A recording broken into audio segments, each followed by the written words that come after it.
سنة مسحدن بركي بتعلو وانا حرن ملالو أبزقوا أهدف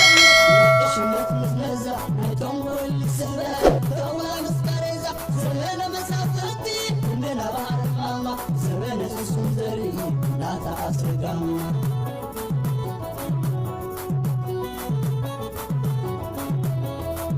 زمن يهودا بالتأبيد نقوليا درباب وانجف ومسلم خياري سلام كمي توعلو زغبركم تخاتل تيمانا انفو ميديا نلو مصوني على تحادة ورشدشتة خلتشان عسران شدشتن كم تلمود زيتا فلاليو وانا ويان حاد ارتزعواتاتن زيناتاتن حيزلكم متقلقو مكتالكم يعدم بقدامنة زغربالكم كبرا تخاتلتي ازي زرسناي جرمايت بحال اب هاجر سويزرلاند ابزا زلخوا عدي زوريك زغمت ابز حلف وان دلاي فتح نيرو بدحريو ناب هقدف إيدو بمهاب أبلعلي تقالستي أبلعلي كالوت كفالات حبرة سبن بتداقا قامي أزيو تيوف زغونا زرباتات اندات زرب محبرة وميديا زوعل زلو ودى حامسان عاموشن قال زغون عدمين سبعي حجون كال كسيت مسريت وخم زلو أم محبرة وميديا نسمع غنينا لنا حجيتي نعو خسيس وزل سب يوناس بهال كدم حجي دقا في هقدف زنبري بايزو وينسو ولا قدمون تقاوم نيروس دحرنا في هقدف كيدو بدحريون كاف هقدف قديفوم وصيحو ابز حجوان تقاوم زلو مالتي ابز حلفا وارحون نتي اموني كاتب بحال بهاجر نروي تقمط قال نسيتي كسيسو اب بيت فرد اب صيحواي مقطعتون وسيده ريخم يخمتي تاثير خمز نبرتون حفشاو اب معكنا زينا نرويون وصي الله تقال نسيتي اب علياون سقم توسيد زنبرا ورقتون تحديقه بزح حساب كم زي تحدقت مسلم نسا دينايا تقبركم اي تخصصكم اي تقصعكم قليات ازي بزح جنزب او مقطعتي نوح عمتات يتقصع صغرمكم تاغوال نسيتي جن بسفرالي مقد مولا قهلوا قل كاف هقدف كاف قله تودغنا ادمي علاي حجي دما نابزي زرسنا جرمايز بحال مزيلو حجي لو ما انت زغرمتني ነገር يخزارب دلي ناي زرسنا مخصاصن زي مخصاصن بزح غزي تخصيصي يبزي دارغا اوفيشال ስለዘይ ኮነምበር ወረቀቱን ኣብ ሓደጋ ከም ዘሎ ይዝፈልጥ ኣነ ብዘለኒ ሓበሬታ ማለት እዩ ሎማ አንተ ግን ብዙሓት ሰባት ደለይት ፍትሒ ኢና ባህልቲ ብፍላይ ተቃለስት ብርኬድና ሓሙዱ ኢና ባህልቲ ነዚ ሰብዚ ክካትዑሉን ክድንግጹሉን ርኤ ብጣዕሚ ገሪምን ነው ረሳዕቱ ምዃንና ነቶም ትማሊ ነዚ ቃልሲ ህዝቢ ኤርትራ ኢሎም ከቢድ ዋጋ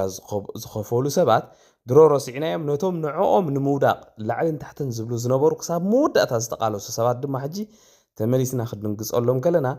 እዚ ምርሳዕ ይበሃል ወይ ከዓ ዕላማኻ ዘይምፍላጥ መሰረቱ እውን ብስምዒት ምጓዓዝ ይበሃል ማለት እዩ ዝክሩ እንትኾንኩም ዘርእሰናይ ማለት ንጆን ብላክ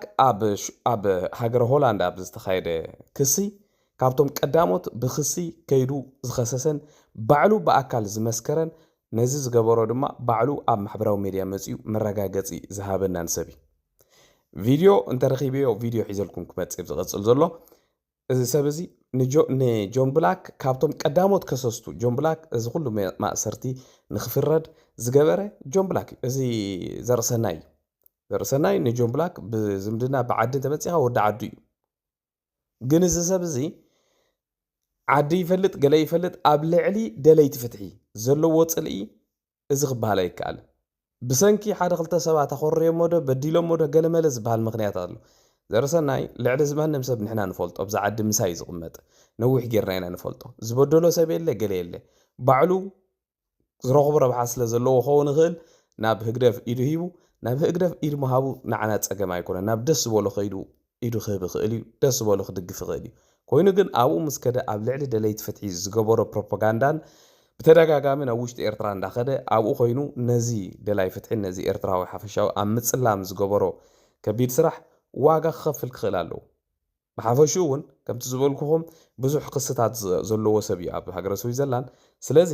እዚ ዮናስ ዝበሃል ከሲስዎ ዘሎ ነዚ ዘርእሰናይ ክንተሓባበር እዩ ዝግባአና ዮናስ ከምዚ ኮይኑ ዶ ገንዘብ ናይ ህግደፍ ወሲድ ነይሩ ዶ ገለ ዶ ናይ ህግደፍ ገንዘብ ንዓና ጉዳይና ኣይኮነን ስለዚ ኣብዚ ዓዲ ወዲ ዓዲ ኣውራጃ ገለመለ ዝበሃል ኣይሰርሕኒ ክሰርሕ እውን የብሉን ትማሊ ከም ኢሎም ዝደንገጹልካ ሰባት ኣይኮኑን ኣብ ልዕሊ ተቃለስቲ ዋጋ ዝኽፈሉ ሰባት ግን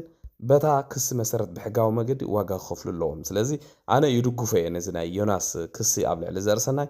መስሪትዎ ዘሎ እንተተዓዊቱ እኳ ፅቡቕ እየ ዝብል ስለዚ ኣነ ርእቶ እዚኣ ትመስል እስኻትኩም ድማ ዘለኩም ርእቶ ኣብ ኮመንት ክትፅሕፉ ትኽእሉ ኢኹም ክቡራት ተኸታተልቲ ካልእ ዘቕርበልኩም ክቡራት ተኸታተልቲ ኣብቲ ብሰንበት ኣብ ዓዲ እንግሊዝ ኣብ ከተማ ለንደን ዝተኻየደ ናይ ሓንቲ እንግሊዛዊት ክለብ ኣርሰናል ዋንጫ ናይ ዓዲ እንግሊዝ ናይ ፕሪምየር ሊግ ስለ ዝተዓወተት ዝተኻየደ ናይ ሰልፊ ነይሩ ናይ ፓራደ ዝበሃል ናይ ቻምፒዮን ዝኾኑ ማለት እዩ ኣብቲ ሰልፊ እቲ ዳርጋ ሪከርድ ዝሰበረ 1.5 ሚልዮን ሰባት ከም ተሳተፉ እዩ ዝግለጽ ዘሎ ሕጂ ግን ብዛዕባ እቲ ስፖርት ወይ ካብ ብዛዕባ እታ ጋንታ ኣርሰናል ኣይኮንኩም ከቕርበልኩም ደልየ ኣብዛ ትሪእዋ ዘለኹም ቪድዮ ሓንቲ ኤርትራዊት ጓል ኣንስተይቲ ኣብ ማእኸል እቲ ህዝቢ ክራውድ ዝኾነ ህዝቢ ቆልዓ ሒዛ ዓረብያ ሒዛ ናብ ቤተ ክርስቲያን ይመስለኒ እንዳኸደት ከላ ዘርኢ ቪድዮ ሎማዓንቲ ቫይራል ወፂኡ ብዙሓት ሰባት ሼር ክገብርዎ ውዒሎም ወፃተኛታት እንግሊዛውያን ካልኦትን ማለት እዩ ሕጂ በቲ ሓደ መዳይ የሕጉሰካ እቲ ኮንፊደንሳት ናብ ስራሓት ትኽኢላ ወላ ዝሃለወ ይሃሉ ከምኡ ኢላ ማእኸልቲ ህዝቢ ክትከይድ ከላ ብጣዕሚ ደስ ዝብል ሓበሻ ኣይግድሶምን እዩ ስርሖም እንተረኺቦም ናብ መገዶም ዝኸዱ ኮይኑ ግን ናይዛ ጓል ኣንስተይቲ እቲ ሓደጋ ረእይዎ እቲ ኩነታት ዘይምፍላጥን ኣበይ ከም ዘለኻ እውን እንታይ ይግበር ከም ዘሎ ሓበሬታ ዘይምእካብን ኣብ ሓደጋ ክእትወካ ከም ዝኽእል ክንፈልጥ ክንክእል ኣለና ባጋጣሚ ኮይኑ እቶም ዓዲ እንግሊዝ ዝተኻየደ ሰልፊ ናይ ደገፍ ናይ ጋንታ ኣርሰናል ሰላማውን ዘይ ዝኾነ ይኹን ባእስን ዝተዛዘመ ናይ ብድጋፍ ጥራሕ ሰልፊ እዩ ነይሩ በአንጻሩ ነታ አንጻር ኣርሰናል ዝገጠመታ ብቀዳም እሞ ቻምፒዮንስ ሊግ ናይ ኤውሮጳ ሙሉእ ጋንታታት ዝተዓወተት ጋንታ ፓሪስ ሰን ጀርመን ትበሃል ናይ ፈረንሳ ክለብ ምስ ተዓወተት ደገፍቲ ናይታ ጋንታ ተዓዊታ ኢሎም ሓጎሶም ክንዲ ዝገልጹ ንከተማ ፓሪስ ናብ ምድረ በዳ ቀይሮም መሓዲሮም ብኣዝዩ ክፉእ ዝኾነ ዕግርግር ከተማ ፓሪስ ናብ ሓዊ ተቐይራ መካይን ናይ መን ምዃንን ብዘየገድስ ኣብ ጎደናታት ተዓሽገን ጽንሖም መካይን ንኣሽቱ መንእሰያት እዮም ብሓዊ ገይሮም እንዳቃጽሎን ሙሉእ መዓልቲ ዋላ ሰብ ኣብ ውሽጠን ከለዉ ዘቃጽሎን መካይኑ ከማን ኣለዋ ትዝገርመኩም ነገር ቀትሪ እዩ ብጣዕሚ ዝሕዝን ፈረንሳ ትበሃል ዓዲ ከመይ ኣወዳድቓ ወዲቓ ከም ዘላ ዝገርም እዩ ጅን ኣብታ ጉዳይ ክምለስ እዚኣ ጓል ኣንስተይቲ እዚኣ ሕጂ ሕሰቡ ፖለቲካዊ ሰልፊ ወይ ገለ ናይዞም ሬክስ ኤክስትሪሚስት ዝበሃሉ ወይ ከዓ እዚኦም ናይ የመናዊ ተሓሳስባ ዘለዎም ዓመፅቲ ስደተኛታት ዝጸልኡ ዓይነት ሰልፍታት ወይ እውን ኣብ መንጎ ክልተ ደገፍቲ ናይ ክልተ ጋንታታት ሪቫል ዞም ሆሊጋንስ ወይ ገለ ዝበሃሉ ኣለዉ ኣብቲ ከተማታት ባእሲ ዝገጥሙ ኣብ ከምኡ ዓይነት ኩነታት ነይሩ ተዝኸውን ሓደገኛ ኩነታት ምተፈጥረ ነይሩ ስለዚ ኣብ ከባቢና ብፍላይ እዞም ኣብ ምዕራባዊ ዓለም ነብር ኣብ ከባቢና እንታይ ይግበር ኣሎ እንታይ ይካየድ ኣሎ ምፍላጥ ኣዝዩ ኣገዳሲ እዩ ከምቲ ኣብ ቀዳማይ ዝዕለልኩኹም ኣብዛ ዘለኹዋ ከተማ ቅድሚ 4 መዓልቲ ቢሉ ሓደ ወዲ 31 ዓመት መንእሰይ ብኻራ ገይሩ ብዙሓት ሰባት ኣብቲ ናይ ትሬን ስቴሽን በቃ ንዝሓለፈ መገዲ ጽኢሉ ካራ ገይሩ ሰባት ከቁስልን ክጎድእን ውዒሉ ማለት እዩ እንድሕር ደኣ ከባቢኻ ዘይትከታተል ከባቢኻ ብግቡእ ዘይትርኢ እንድሕር ኮይንካ ኣብዚ ምዕራባዊ ዓለም ባሕሪ እዩ ኣዝዩ ሓደገኛ ንሕብረተሰብና ብፍላይ ምስ ዘለና ባህልን ካልቸርን ካልእ ዓይነት ዓለም ስለ ዝኾነ ጥንቃቐታት የድሊ እዩ ብፍላይ ቆልዓ ሒዝካ ንደቂ ኣንስትዮ ንማለት የምፅያ ዛ ቪድዮ ማለት እዩ Okay, now let's look at the domestic political situation in Eritrea. When are elections going to be held in Eritrea? There were elections scheduled for 2001. They didn't take place. When is that going to happen? What elections? Elections in Eritrea. We'll see what the elections in the United States will bring about, and we will wait for about 3-4 decades until we see genuine natural situations emerge in Eritrea. You're saying Eritrea is going to wait 3 or 4 decades before it holds elections? Maybe more, who knows? But isn't that, it... of course, depending on what you call elections, what you believe in elections, what you think in terms of elections, if it ሕራይ ከምታ ዝሰማዕኹሞ ውልቀ መላኺ ኢሳያስ ኣፈወርቂ ቅድሚ ገለ ዓመታት ምስ ናይ ሓደ ናይ ወፃኢ ማዕከን ዜና ኣብ ዝገበሮ ቃለ ምሕተት ከምቲ ዝሰማዕኹሞ ምርጫ መኣሲኹም ክተካይዱ ኢሉ ምስ ሓተቶ ብኣዝዩ ክፉእ ዝኾነ ገጽ ዋላ ገጹ ትርእይዎ ኢኹም ናይ ገጹ መልሲ ክምልስ ከሎ ክሳብ ክንደይ ናይ ንዕቐትን ክፍኣትን ኣብ ልዕሊ ህዝቢ ኤርትራ ከም ዘለዎ ብዘርኢ መልክዕ እንታይ ዓይነት ምርጫ ናይ ምንታይ ምርጫ ትዛረብ ኣለኻ ኢሉ ነቲ ጋዜጠኛ መሊሱ ሓቲትዎ ኢሳያስ ምርጫ እዚ መኣሲኹም ክተካይዱ እንታይ ኢኹም ትሓስቡ ዘለኹም ምስ በሎ ምርጫ ሕጂ ናይ ኣሜሪካ ኩነታት ምርጫ ኩነታቱ ርኢና ናበይ ገጹ ከም ዝኸደ maybe 3 or 4 decades ولا خوسد خليلو 3 or 4 decades ማለት ሓደ ዲኬድ 10 ዓመት እዩ ስለዚ 30 ወይ 40 ዓመት ክወስድው ንኽእል እዩ ዘይክንገብርው ንኽእል ኢና ስለዚ ዘገድደና ነገር የለን ኢሉ ክምልሰሉ ከሎ ተርኢ ታሪኻዊት ቪድዮ እያ ናይ ውልቀ መላኺ ኢሳያስ አፈወርቂ እዚ ምስ በልኩ ናብ ምንታይ ከኣቱ መስለኩም ናብዚ ሎማዓንቲ ኣብ ኢትዮጵያ ክካየድ ዝወዓለ ሻውዓይ ሃገራዊ ምርጫ ክኸይድ ኣብዚ ናይ ሻውዓይ ሃገራዊ ምርጫ ቅድሚ ዝኾነ ይኹን ክዛረባ ዝደሊ ንሕና ኤርትራውያን ነዚ ኣብ ኢትዮጵያ ዝተኻየደ ምርጫ ዋላ በይኑ ኣብይ ኣሕመድ ዓሊ ዝብሉ ሰለስተ ሰባት ተወዳዲሮም ዋላ ባዕሉ ይተዓወት ብዝኾነ ይኹን መለክዒ ነዚ ናይ ኢትዮጵያ ምርጫ ክነቃልል ዝኾነ ሞራል የብልናን ሕማቕ ምርጫ ይምበር ዕግርግር ይምበሮ ናይ ስርቂ ይምበር ገለ ይምበር ሞራል ዝበሃል የለን ኤርትራዊ ንዑ ክነቅፍ ማለት እየ ከም ሰብ ግን ርእይቶኻ ክትብ ትኽእል ኢኻ እንታይ ዓይነት ምርጫ ነይሩ ገለ ዝብል ሓፈሻዊ ኣብዚ ኢትዮጵያ ሎም ዓመት ዝተኻየደ ምርጫ ብማዕከናት ዜና ደረጃ ክንሪኦ ከለና ኣብ ልዕሊ ናይ ፕራይም ሚኒስተር ዓብዪ ኣሕመድ ዘሎ መንግስቲ ከቢድ ዝኾነ ነቐፌታታት ናይ ማዕከናት ዜና ዓለም እዩ ዝብል ዘለኹ ዝተኣናገደሉ ማሕበረሰብ ዓለም እውን ኤውሮጳውያን ይኹኑ ካልኦት ተዓዘብቲ ኣብቲ ምርጫ ዘይተሳተፍሉ ብኣፍሪካን ዩኒየን ከምኡውን እዚኦም ናይ ኢጋድ ወከልቲ ጥራሕ ዝተሳተፍሉ ምርጫ ነይሩ ብኻልእ መዳይ ናይ ሎም ዓመት ምርጫ ካብ ካልኦት ፍልይ ዘብሎ ኣብ መላእ ኢትዮጵያ ክበሃል ከኣል ብፍላይ ኣብተን ዓበይቲ ካንቶናት ወይ ከዓ ክልላት ዝበሃላ ከቢድ ዝኾነ ናይ ፀጥታ ሽግር ዘጋጠመሉ እዚ ሩኡይ ነገር እዩ ምናልባት መንግስቲ ፕሮፓጋንዳ እዩ ካልእ ክብል ይኽእል እዩ ኖ እዚ ሩኡይ ነገር እዩ ፋኖን ናይ ኦሮሞ ተቓለስትን ከቢድ ዝኾነ ቻለንጅስ ኣብ ልዕሊ እቲ መንግስቲ ገይሮም እዮም ኣብ ትግራይ ብዓብዩ ዝኾነ ምርጫ ንኻልኣይ ግዜ እዩ ዝካየድ ኣብ መበል ሻድሻይን ሻውዓይን ምርጫ ናይ ኢትዮጵያ ንኻልኣይ ግዜ ብዘይ ምርጫ ትግራይ ይሓልፍ ኣሎ ማለት እዩ በቲ ፌደራል ደረጃ ክንሪኦ ከለና ሎማዓንቲ ኣብ ዝተፈላለየ ክፋላት ናይ ኢትዮጵያ ምርጫ ክካየድ ውዒሉ እንተኾነ ግን ኣብ ብዙሓት ክልላት ኣብ ብዙሓት ከባቢታት ከባቢ 143 ዝኾኑ ነቑጣታት ናይ ምርጫ ብሰንኪ ናይ ፀጥታ ሽግር ምርጫኦም ከካይዱ ከምዘይከኣሉ ኮሚሽን ምርጫ ናይ ኢትዮጵያ ወይ ከዓ እዚ ምርጫ ቦርድ ኮሚሽን ዝበሃል ሓበሬታ ኣመሓላሊፉሉ እዚ ብወግዒ ማለት እዩ ካልእ ናይ ቀደም ናይ ኬንያ ፕረዚደንት ነበረ ኡሁሩ ኬንያታን ካልኦትን ተዓዘብቲ ኣብቲ ናይ ኢትዮጵያ ምርጫታት ተሳቲፎም ኣለው ኡሁሩ ኬንያታ እቲ ምርጫ ፍትሓዊ ከም ዝነበረ ዲሞክራሲያዊ ከም ዝነበረ ይዛረብ ነይሩ እዚ ግን ስኢልካ ብሓንቲ ሎካል ዝኾነት ናይ ምርጫ ቦታ ኸይዱ ተዓዚበ ገለገለ ኢሉስ ከብል ኣይክእልን እዩ ብኻልእ መዳይ ተቃወምቲ ናይ ኢትዮጵያ ብፍላይ ከም በዓል ጀዋር መሓመድ ዝበሉ ተቃለስቲ ኣብ ማሕበራዊ ሚድያ ዝርግሕዎ ዘለዉ ቪድዮታት ምስ መርትዑ ማለት እዩ ናይ ምርጫ ነቑጣታትን ካርድታትን እንዳተሰርቀን ተሰሪቑ ናብ ናይ ብልፅግና ገለ እንዳኣተወ ከሎ ዘርኢ ቪድዮታት ዘርጊሖም ኣለው ብኻልእ መዳይ እውን ኣብ ክልል ኣምሓራ ብፍላይ ብሰንኪቲ ፋኖ ዝገበሮ ምዕፃው ናይ ፀጥታ ሽግራትን እቲ ምርጫ ቅድሚ ወግዓዊ ሎም መዓንቲ ምጅማሩ ትማሊ ኦልሬዲ ኣብ ገለ ከባቢታት ምርጫ ተኻይዱ ከም ዝነበረ ገሊኡ እውን እቲ ሳናዱቕ መሊኡ ከም ዝሓደረ ገለ ዝሕብር ሓበሬታታት እውን ወፅእ ኣሎ ብኻልእ መዳይ ፋኖ ሎም መዓንቲ ንከተማ ደብረታቦር ትበሃል ከተማ ኣብ ደቡብ ጎንደር ከባቢ ተቋፃፂሩ ከም ዘለውን ኣብ ዩኒቨርሲቲ ናይቲ ደብረታቦር ኣትዮም እውን ተቃለስቲ ፋኖ እንዳተቐበልዎም ከሎ ተምሃሮ ዘርኢ ቪድዮታት እውን ይዝርጋሕ ውዒሉሎ ማለት እዩ ካልእ ፕራይም ሚኒስተር ኣብዪ ኣሕመድ ሎም መዓንቲ ኣብቲ ናይ ምርጫ ቦታ ኣብቲ ንሱ ተወሊዱ ዝዓበየሉ በሻሻ ዝበሃል ከባቢ ተሳቲፉ ነይሩ ኣብቲ ምርጫ እንዳተሳተፈ ከሎ ሓንቲ መልእኽቲ መሓላሊፉ ኣብ ከተማ ኣዲስ ኣበባ ኣብ ካልኦት ከተማ ዓበይቲ ከተማታትን ኣብዚ ሰሙናት እዚ ንምርጫ ንምርባሽ ተባሂሉ ኣዝዩ ብዙሕ ቦምባታት ንሕዝ ከም ዝቐነና ማንም ሰብ ይፈልጥ እዩ እዚ ዝተሓዘ ቦምባን ካልእ ተፈንጀርቲ ነገራትን ድማ ካብ ሓደ መንግስቲ ባህላይ ኣምፂኦም ኣብዚ ከተማ ዝፍንዎ ዘለው ባንዳታት ደቂ ሃገር እዮም ክብል እውን መልእኽቲ መሓላሊፉ ኣሎ እቲ መልእኽቲ ንመን ምዃኑ ንፁር እዩ እቲ ናይ ሓደ መንግስቲ ናይ ጎረቤት ሃገር መንግስቲ ዝበለውን ህግደፍ ምዃኑ ኦልሬዲ ብማዕከናት ዜና ናይ ኢትዮጵያ እውን ንሰምዖ ቀኒና ኢና ማለት እዩ ስለዚ ሎም መዓንቲ ዝሃቦ መግለፂ ሕፅር ዝበለት መግለፂ ኣዝያ ከባድ መጠንቀቕቲ እያ ድሕሪ እዚ ምርጫ እዚ ኣብ ኢትዮጵያ እንታይ ከጋጥም ይኽእል ከጋጥሙ ዝኽእሉ ሲናርዮታት ብፍላይ ምስ ናይ ኤርትራ ኩነታት ኣተሓሒዝካ ምስ ናይ ህወሓት ኩነታት ኣተሓሒዝካ ክረአ ከሎ ከበድቲ ነገራት ይመፅኹም ዘለዉ ዘርኢ ኣብይ ኣሕመድ እውን ክሳብ ሎሚ ትዕግስቲ ዝመረፀሉ ምክንያት ብሰንኪ ዝምርጭ ከም ዝኾነ ዘረድእ ሓበሬታ እዩ ሎማዓንቲ ዝሃባ መጠንቀቕታ ማለት ስለዚ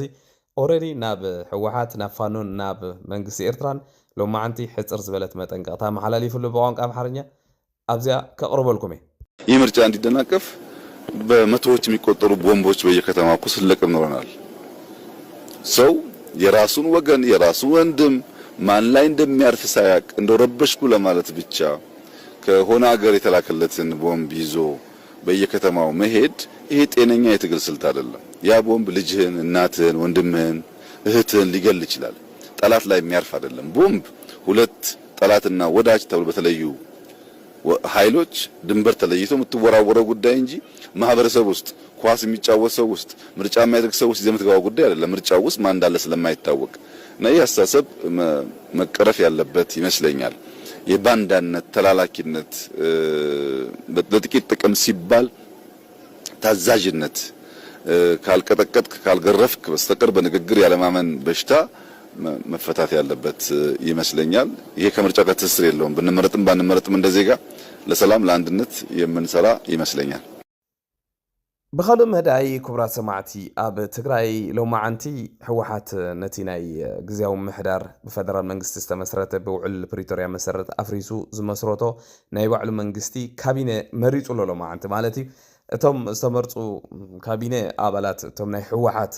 ሰበስልጣን ብሙሉኦም ከም ዘለዎም ኣብኡ ነቲ መንግስቲ ናይ ትግራይ ዝበሃል ስልጣን ተኸፋፊሎም ኣለዉ። ካብ ተቃወምቲ ውድባት ብዘገርም መልክዑ ሓደ ሰብ እትዮም ኣለዉ። ሓደ ሰብ ንሱ ድማ እዚ ዶሪ ኣስገዶም ዝበሃል ተወላዲ ኢሮብ ዝኾነ ናይ ዓሲምባ ዝበሃል ፓርቲ ብምርጫ ቦርድ ናይ ኢትዮጵያ እውን ዝተሰረዘ ይልክዕ ከም ሕወሓት ማለት እዩ። ንሱ ናይ ባህልን ቱሪዝምን ናይ ክልል ትግራይ ኢሎም መሪፆም ኣለዉ። እዚ ወዲ እዚ ብጣዕሚ ብዝገርም መልክዑ ኣነ ካብ ብዙሓት ሰባት ዋላ ዝፈልጥዎ ሰባት ዝረኸብኩ እቲ ዓሲምባ ዝበሃል ፓርቲ ዋላ ብትግራይ እውን ኣባላቱ ዝነበሩ ብምሉኦም ገዲፎሞ ሓደ ኣባል ጥራሕ እዩ ዘለዎ ንሱ ባዕሉ ማለት እዩ። ባዕሉ ቦምበር ባዕሉ ኣባል ዓሲምባ ዝበሃል ፓርቲ ንሱ ጥራሕ እዩ ዘሎ ኣባሉ ዝብሉ ሰባት እውን ኣለዉ። ብዝኾነ እዚ ሰብ እዚ ሪኢኹሞ እንትኾንኩም ኣብ ዝሓለፈ ግዜ ኣብ ኩናት ናይ ትግራይ ኢትዮጵያ ተኣሲሩ ነይሩ። ድሕሪ ነዊሕ ግዜ ካብ ባይት ማእሰርቲ ወፂኡ ቅድሚኡ ናይ ሕወሓት ዝቃወም ዝነበረ ሰብ ብድሕሪኡ ግን ቀዳማይ ደጋፊ ናይ ሕወሓት ብምዃን ኣብ ዝሓለፈ እዋን እውን ቀዳማይ ደጋፊ ናይ ጽምዶ ብምዃን ወሃቢ ቃል ናይ ህግደፍ ወይ ከዓ ናይ ሻዕብያ ዳርጋ ኮይኑ እዩ ክንብል ንኽእል ብዙሕ ፃዕርታት ገይሩ ናብ ስልጣን መፂኡ ኣሎ ክበሃል ይከኣል። ድሓን መዚ ዘሎ ስልጣን ንሕሰቦ ኣገራሚ ኮይኑ ዘሎ ንብዙሓት ሰባት ግን ኪዳነ ኣመነ ዝበሃል ናይ ውድብ ባይቶና ዝበሃል ባይቶና ክልተ እዮም ባይዘወይ እቲ ኦሪጂናል ባይቶና ኣብ ኣዲስ ኣበባ ዘሎ በዓል ክብሮም ዝመርሕዎ እዚ ባይቶና ዝበሃል ካልኣይ ድማ ምስ ሕወሓት ስምምዕ ዝገበረ ካልእ ባይቶና እዩ። ብዝኾነ ኪዳነ ኣመነ ዝበሃል ወዲ ሎማዓንቲ ኣብ ስልጣን ክመፅእ ብዙሓት ተፀቢዮም ነይሮም። ኣብቲ ናይ ቅድሚ ሕጂ ዝነበረ መንግስቲ ናይ ሕወሓት እውን ባይቶና ሓንቲ ውክልና ሓንቲ ሲት ወይ ከዓ ሓንቲ ወንበር ነይራቶም ናታ እውን ኪዳነ ኣመነ ነይሮ ማለት እዩ። ሎሚ ግን ኪዳነ ኣመነ ኣብ ዝኾነ ይኹን ስልጣን ከም ዘይተዋሃቡን ኣብኡ ከም ዘይተጠቃለለን ተነጊሩ ኣሎ። ዕጫ ኪዳነ ኣመነ እዚ ኩሉ ንሕወሓት ደጊፉ እዚ ኩሉ ፕሮፓጋንዳ ዝገብሮ ነበረ ዶሪ ኣስገዶም ቀዲሞ ስልጣን ብምሃቡ ሎማዓንቲ ሓደ ካብቲ ኣዘራራቢ ኮይኑ ዘሎ እዩ ማለት ኪዳነ ኣመነ ሕጂ እንታይ ዓይነት ሓሳብ ሒዙ ክመፅእ ዝቐፅል ዘሎ ብዙሓት ዝፅበይዎ ዘለው እዩ። በዚ ኮይኑ በቲ ትግራይ ኣብዚ ቀረባ መዓልታት እውን ምናልባት ድሕሪ ምምስራት ናይ መንግስቲ ስቴት ኦፍ ኢመርጀንሲ ወይ ከዓ ሰዓታት እቶእቶ ክትእውጅ ከም ትኽእል ብዙሓት ይሕብሩ ኣለዉ። እዚ እንታይ ማለት እዩ? ሰዓታት እቶቶ ወይ ከዓ ስቴት ኦፍ ኢመርጀንሲ ኣብ ትግራይ እንድሕር ደኣ ተኣውጁ ኣብ ትግራይ ዘለዉ ናይ ፀጥታ ሓይልታት ተስሕጂ ዘሎ መንግስቲ ብዘይ ዝኾነ ይኹን ፍርዲ ብዘይ ዝኾነ ይኹን ናይ ቤት ፍርዲ ትእዛዝ ይኹን ናይ ፖሊስ ትእዛዝ ሰባት ክኣስር ክፈርድ ክቐፅዕ ከም ደስ ዝበሉ ክገብር መሰል ኣለዎ ማለት እዩ። እዚ ናይ ስቴት ኦፍ ኢመርጀንሲ ወይ ከዓ ናይ ህፁፅ ሰዓታት እቶእቶ ብክልል ደረጃ ክእወጅ ይኽእል ድዩ ወይስ ካብ ሕገ መንግስቲ ናይ ኢትዮጵያ ወፃኢ እዮም ዝሰርሑ ዘለዉ? ኣብዚ ኣነ ሓቂ ዘረባ ኣፍልጦ የብለይን። ምናልባት ኣፍልጦ ዘለኩም እንድሕር ኣለኹም ክልላት ናይ ባዕለን ከምኡ ክገብራ ይኽእላ ድየን ዝብል ኣብቲ ናይ ሕገ መንግስቲ ኢትዮጵያ ዝተፃሕፈ ከም ዘሎን ዘየለን ኣፍልጦ ዘለኩም ሰባት ተሊኹም ክትፅሕፍሎ ይትኽእሉ ኢኹም ስለዘይፈልጣ እየ ማለት እዩ። በዚ ኮይኑ በቲ ግን እዚ ናይ ሰዓታት እቶእቶ ኣዋጅ እንድሕር ተኣውጁ ኣብ ትግራይ ኦልሬዲ ትግራይ ኣብቂዓ ኣላ ማለት እዩ። ትግራይ ሙሉእ ብሙሉእ ኣብ ትሕቲ ቁፅፅር ህግደፍ ኣትያ ኣብ ትሕቲ ቁፅፅር ሓደ ጉጅለ ኣብ ትግራይ እውን ኣትያ ህዝቢ ትግራይ ናብ ህልም ዝበለ ካብ ናይ ህዝቢ ኤርትራ ዝገደደ ዓለም ዘይትፈልጦ መንግስቲ ዝኾነ ይኹን ኣፍልጦ ዘይብላ ንሽተይ ቦታ ዝሓዘ ጉጅለ ኣብኡ ህዝቢ ትግራይ ተጨፍሊቑ ንኽነብር ዝተፈርደላ መዓልቲ ክትበሃል ትከኣል እያ ማለት እዩ ኣዝዩ ሓደገኛ ነገር እዩ ዝካየድ ዘሎ ባይዘወይ ንዘስተውዕል ሰብ ማለት እዩ ብዙሕ ሰብ ሲሪየስ ኣይወስዶን ኣሎ ዝግበር ዘሎ ነገራት ብፍላይ ናይ ህግደፍ ትእዛዝ ኣብ ትግራይ እንታይ ይግበር ከም ዘሎ ኣዘራራቢ ብካልእ መዳይ ሎማዓንቲ ካብ ቪድዮ ውፅኦም ኣለዉ እቲኦም ተገፊፎም ኣብ ትግራይ ብዝተፈላለዩ ከባቢታት ንታዕሊም ተወሲዶም ዘለዉ መንእሰያት ኣብ ከመይ ኮነታት ከም ዘለዉ እዚ ትሪእዎ ዘለኹም ቪድዮ ናይ ሎማዓንቲ ዝተዘርግሐ እዩ እዚ ብመርትዖ መዓልታዊ ዝቐርብ ዘሎ ጉዳያት እዩ ገበን እዩ ዝፍፀም ዘሎ ባይዘወ እዚ ልክዕ ከምዚ ኣብ ኤርትራ ትዝክሩ እንትኾንኩም ኣብ 2000 ዓመተ ምህረት ኣብ ከባቢ ጋሕቴላ እዩ ዝበሃል ቦታ ብዙሓት መንእሰያት ካብ ከተማታት ብሰንኪቲ ዝነበረ ናይ ሳልሳይ ወራር ዝበሃል ኩናት ተኣኪቦም ኣብ ታዕሊም ዝኸድሉ ዝነበረ ኩነታት ዝመስል ኣብ ጫካታት ታዕሊም እንዳወሰዱ ዘርኢ ምስልታት እዩ ማለት እዩ ቀፂለ ዘቕርበልኩም ክቡራት ተኸታተልቲ ኣብዚ ፖለቲኮ ኤውሮፓ ዝብል ሓደ ማዕከን ዜና ዘውፅኦ ፅሑፍ ኣሎ ብዙሓት ኤርትራውያን ዘይረኣናዮ ኣብዚ ሕጂ እዋን ዝግበር ዘሎ ማለት እዩ እዚ እንታይ ዝብል መስለኩም መንግስቲ ኔዘርላንድ ኣብዚ ወርሒ እዚ ኣብ ዘዋርሕ እዚ ማለት እዩ ወርሒ 6 ወርሒ 7 ካብ ሓንቲ ካብ ኤውሮጳዊ ሕብረት ዘይኮነት ሃገር ካብ ኤውሮጳዊ ሕብረት ወፃኢ ዝኾነት ሃገር ስደተኛታት ንምምላስ ተሰማሚዑ ወዲኡ ማዓስከር ይሰርሕ ከም ዘሎ ዘርኢ ፅሑፍ እዩ እቲ ዝገርመኩም ነገር ከምቲ ዝበልኩ እዩ ብዙሓት ሰባት ነዚ ጉዳይ እዚ ኣየስተውዓሉሉን ሕጂ ነቲ ናይ ኔዘርላንድ ወሲዳቶ ዘላ ስጉምቲ ድማ በዓል ዴንማርክ ግሪክ ጀርመን ካልኦት ሃገራት ናይ ኤውሮጳ ሕብረት ዘሎ ሃገራትን ደጊፎንኦ ነዚ ጉዳይ ድማ ኔዘርላንድ ፈቲናቶ እንድሕር ዳዕውት ኮይኑ ተን ሃገራት ንክተግበሮ ሙሉእ ብሙሉእ ኣብ ተጠንቀቕ ከም ዘለዋ እየን ሓቢረን ዘለዋ እዚ ማለት ይብል እንታይ ዝብል ብዙሓት ስደተኛታት ኣብ ብዙሓት ሃገራት ናይ ዕቁባ መሰሎም ዝተነፅገ ሰባት ኣለዉ እንተኾነ ግን በቲ ኣብ ሃገራቶም ዘሎ ኩነታት ብቐጥታ ናብ ሃገራቶም ክምለሱ ስለ ዘይክእሉ ከምኡውን ናይቶም ዜጋታት ሃገራት ክቕበልኦም ስለ ዘይደልያ ነቶም ከምኡ ዝበሉ ስደተኛታት ኣብ ኤውሮጳ ኮፍ ስለ ዝብሉ ዘለዉ እዚ ሕጂ ዘሎ ኩነታት ድማ ብሰንኪ ከምኦም ዝበሉ ሰባት ኣዝዩ እንዳኸፈ ይኸይድ ስለ ዘሎ ኩነታት ስደተኛታት ንዖም ናትፈን ካብ ኤውሮጳ ሕብረት ወፃእ ዘለዉ ሃገራት ማዓስከረ ሰሪሕካ ኣብኡ ኮፍ ብምባል ጉዳዮም ኣብኡ ኮይኖም ንክከታተሉ ክግበር ተሓሲቡ ዘሎ ጉዳይ እሱ እዩ ብዙሕ ሚልዮናት ወፂዎ እውን ሓደ ፓይሎት ፕሮጀክት ንምጅማር ኣብዚ ዝመፀሉ ወርሒ 6 ስራሕ ከም ትጅምር ኔዘርላንድ ሓቢራ ኣላ ብዛዕባ እዚ ኣፍልጦ ክህልወና ክኽእል ኣለዎ ብፍላይ ብዙሓት ኤርትራውያን ዝክሩ ተኾንኩም ኣብዚ ዘለኹ ሃገር ስዊዘርላንድ ሕጂ ስዊዘርላንድ ኣባል ናይ ኤውሮጳ ሕብረት ኣይኮነትን ግን እዚ ስራሕ እዚ ነዊሕ ዓመታት ክሰርሐሉ ኢላ ብዙሕ ዝፃዓረት ሃገር እያ ናብ ኤርትራ እውን ብተደጋጋሚ ናብቲ ስርዓት ሓቲታት ስርዓት ክቀበሎም ስለ ዘይከኣለ ናብ ኤርትራ ሰባት ብሓይሊ ክመልሱ ስለ ዘይክእሉ ኣብ ስዊዘርላንድ ልዕሊ 10,000 ኤርትራውያን ልዕሊ 10,000 ዝብለኩም ዘለኹ ወረቐቶም ብመንግስቲ ስዊዘርላንድ ዝተነፅገ እዚ ኤፍ ፖለቲካ ኤፍ ሁማኒቲ ገለ ዝበሃል ወረቐት ማለት እዩ ኮይኑ ግን ናብ ሃገሮም ክምለሱ ስለ ዘይክእሉ ኣብ ስዊዝ ዓመት ወረቐቶም እንዳሓደሱ ዝነብሩ ኣለዉ ኣብ ካልኦት ሃገራት እውን ብዙሓት ከምኡ ከም ዘለዉ ይፈልጥ እየ ስለዚ እዚ ጉዳይ እዚ ምስትውዓል ተገይሩሉ ሃንደበት ከይኾነ ሰብ ሃንደበት እውን ሰባት ጠጠር ሒዞም ናብ ገለ በዓል ኣልባንያ ገለ ዝበሃል ሃገራት ካብ ኤውሮጳ ወፃኢ ዘለዋ ኣብኡ ምንታን ከይድርበዩ ሰብ ካብ ሕጂ ተጠንቂቃ ምጽናሕ ጽቡቕ እዩ ሓበሬታ ምህላው ክግበር ዝከኣል ሰላማዊ ሰልፍታት ድዩ ጥርዓናት ድዩ ካልእ መገድታት እውን ካብ ሕጂ ክግበር ከም ዘሎ ብፍላይ ናይ ኤርትራውያን ጉዳይ ኣዝዩ ከቢድ እዩ ካብዚ ኣውፅኦም ናብ ካልእ ሃገር እንተሰይዶሞም ካብኡ ዝቕበሎም መንግስቲ ከም ዘየለፍሉት እዩ ካልኦት ዜጋታት ክቕበልዎም ተኽእሎታት ኣሎ ናይ ካልኦት ሃገራት ማለት እዩ ስለዚ እዚ ሓበሬታ እዚ እውን ክንፈልጦ ኣለና ንምባል የምፅእ እዩ ኣብ መወዳእታ ዘቕርበልኩም ድማ ክቡራት ሰማዕቲ ኣብ ዝሓለፈ ሳምንታት ካብ መሬት ደቡብ ሱዳን ጠቕሊላ ንኽትወፅእ ሓበሬታ ተዋሂብዋ ዝነበረ ግብፂ 260 ዝኾኑ ወታደራታ ምስ ሙሉእ ኣፅዋራታ ሙሉእ ብሙሉእ ካብ መሬት ደቡብ ሱዳን ተጋሒጣ ከም ዝወፀት ማዕከናት ዜና ይሕብሩ ኣለዉ ግብፂ ነዚ ዝተዋሃባ ትእዛዝ ብዘይ ዝኾነ ይኹን ዕጢጢ ከም ዝፈፀመቶን ጠቕሊላ እውን ካብ መሬት ናይ ደቡብ ሱዳን ከም ዝወፀትን ባዕላ እውን ሓቢራ ኣላ ማለት እዩ እዚ ግብፂ ማዓስከር ሰሪሓትሉ ዝነበረት ቦታ ኣብ ዶባት ኢትዮጵያን ደቡብ ሱዳን ኣብዚ ቤንሻንጉል ጉሙዝ ዝበሃል ከባቢ which is እቲ ግሬት ሬናይሳንስ ዳም ዝበሃል ናይ ኢትዮጵያ ዝተደኮነሉ ከባቢ ከም ዝነበረን ውሕዳት ኪሎ ሜትር ካብቲ ዳም እውን ከም ዝነበረት ግብፂ እዚ ግብፂ ትገብሮ ንኢትዮጵያ ናይ ምክባብ ስትራቴጂ ወይ ከዓ ከምዚ ዓይነት ፀቕጢ ናይ ምግባር ስትራቴጂ ብሶማል ኤርትራ ብካልእ ዝተፈላለዩ ሃገራት ኣብ ኬንያ ኡጋንዳን ከለ ከይተረፈ ብተደጋጋሚ ትፍትኖ ኣብዚ ቀረባ እዋን ግን ዋላ ካብ ኡጋንዳ እውን ሓደ ቻለንጅ ገጢሙ ኣሎ ካብ ደቡብ ሱዳን እውን ብከምዚ ደረጃ ተሰጉጓ ወፅያላ ማለት እዩ ምናልባት እቲ ግብፂ ገዲፋቶ ዝወፀት ቦታ ካልእ ቫኪዩም ወይ ከዓ ካልእ ብኮ ንኸይገድፍ ግን ብዙሓት ሰባት ስጋኣት ኣለዎም እቲ ከባቢ ኣዝዩ ተኣፋፊ ከባብን እቶም ናይ ደቡብ ሱዳን ዕጡቃት ወይ ከዓ ኣንጻርቲ መንግስቲ ዝቃለሱ ዕጡቃት እውን ብብዝሒ ዝንቀሳቀስሉ ቦታ ብምዃኑ ከምኡውን ምስቲ ኣብ ሱዳን ዘሎ ኩናት ዳርጋ ዝተቀራረበ ቦታ ብምዃኑ ናብ ካልእ ኣንፈቱ ወይ ከዓ ናብ ካልእ ቴንሽን ክወስድ ዝኽእል ብኮታት ወይ ከዓ ቫኪዩምስ ከይፍጠር ግን ዋላ ናይ ኣፍሪቃ ተዓዘብቲ እውን ስጋኣታቶም ይገልጹ ኣለዉ ስለዚ ሓፈሻዊ ክትሪኦ ከለኻ እዚ ከባቢ ኢስት ኣፍሪቃ ናይ ኩናት ናይ ሱዳን ኣብ ኢትዮጵያ ዘሎ ኩነታት ኣብ ኤርትራ ኣብ ሶማልያ ዘሎ ኩነታት ኣዋሂድካ ክትሪኦ ከለኻ እቲ ከባቢ ኣዝዩ ተኣፋፊ ከባቢ ኮይኑ ኣሎ ዝኸበርኩም ሰማዕቲ ንሎሚ ምሸት ኣዳልየልኩም ዝነበርኩም መደባት ነዚ ዝመስል ኣብ ዝቕፅል መደብና ክሳብ ንራኸብ ድሓና ምሲዩ